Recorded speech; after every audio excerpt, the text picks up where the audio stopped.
All right, so we're doing chapter 25 of Holes, and we are back in time 110 years ago when it was Green Lake, and we're getting to see the town as it was and maybe eventually figure out how it came to be Camp Green Lake that we know today in the story. There was a doctor in the town of Green Lake 110 years ago. His name was Dr. Hawthorne, and whenever people got sick, they would go see Doc Hawthorne, but they would also see Sam, the Onion Man. "Onions! Sweet, fresh onions!" Sam would call as he and his donkey Mary Lou walked up and down the dirt roads of Green Lake. Mary Lou pulled a cart full of onions. Sam's onion field was somewhere on the other side of the lake.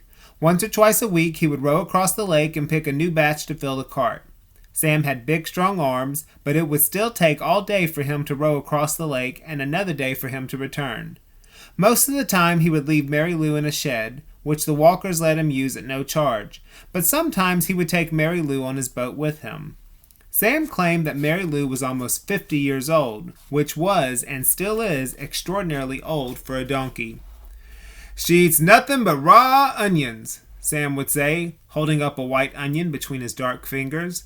"It's nature's magic vegetable. If a person ate nothing but raw onions, he could live to be 200 years old." Sam was not much older than 20, so nobody was quite sure that Mary Lou was really as old as he said she was. How would he know? Still, nobody ever argued with Sam, and whenever they were sick, they would go not only to Doc Hawthorne, but also to Sam. Sam always gave the same advice: eat plenty of onions. He said that onions were good for the digestion, the liver, the stomach, the lungs, the heart, and the brain. If you don't believe me, just look at old Mary Lou here. She's never been sick a day in her life. He also had many different ointments, lotions, syrups, and paste, all made out of onion juice in different parts of the onion plant. This one could cure asthma. That one was for warts and pimples. Another was a remedy for arthritis.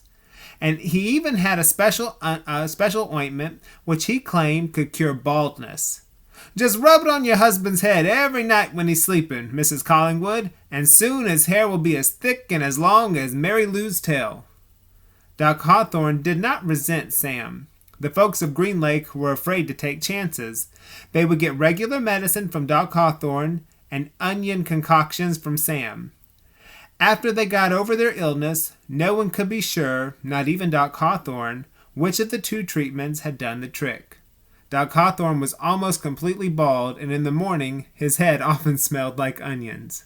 Maybe I should use that.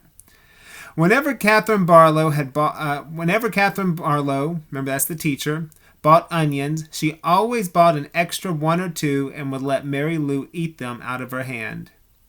"Is something wrong?" Sam asked her one day as she was feeding Mary Lou. "You seem distracted." "Oh, just the weather," said Miss Katherine. "It looks like rain clouds moving in." "Me and Mary Lou, we like the rain," said Sam.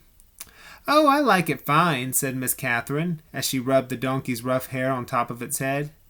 "It's just that the roof leaks in the schoolhouse." "I can fix that," said Sam. "What are you going to do?" Katherine joked. "Fill the holes with onion paste?" Sam laughed. "I'm good with my hands," he told her. "I built my own boat. If it leaked, I'd be in big trouble." Katherine couldn't help but notice his strong, firm hands. They made a deal.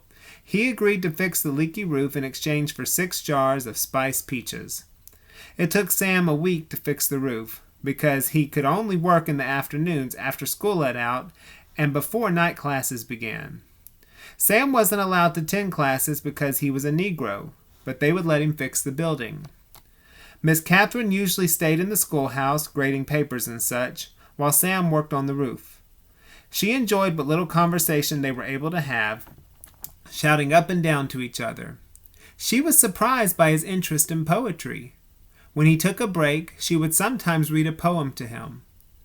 On more than one occasion, she would start to read a poem by Poe or Longfellow, only to hear him finish it for her from memory. She was sad when the roof was finished. "Is something wrong?" he asked. "No, you did a wonderful job," she said. "It's just that the windows won't open. The children and I would enjoy a breeze now and then." "I can fix that," said Sam. She gave him 2 more jars of peaches and Sam fixed the windows. It was easier to talk to him when he was working on the windows. He told her about a secret onion field on the other side of the lake, where the onions grow all year round and the water runs uphill. When the windows were fixed, she complained that her desk wobbled. "I can fix that," said Sam.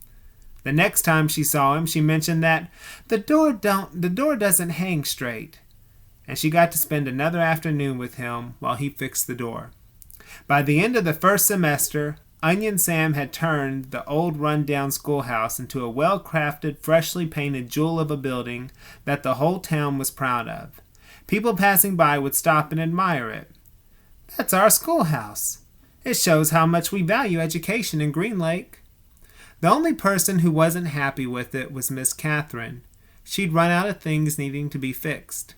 She sat at her desk one afternoon, listening to the pitter-patter of the rain on the roof.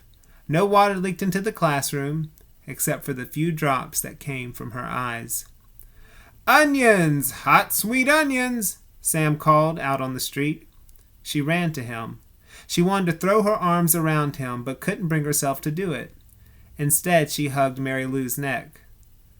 "Is something wrong?" he asked her. "Oh, Sam," she said, "my heart is breaking." "I can fix that," said Sam. She turned to him. He took hold of both her hands and kissed her. Because of the rain, there was nobody else on the street. Even if there was, Katherine and Sam wouldn't have noticed. They were lost in their own world. At that moment, however, Hattie Parker stepped out of the general store. They didn't see her, but she saw them. She pointed her quivering finger in their direction and whispered, "God will punish you." All right, we stop there for today.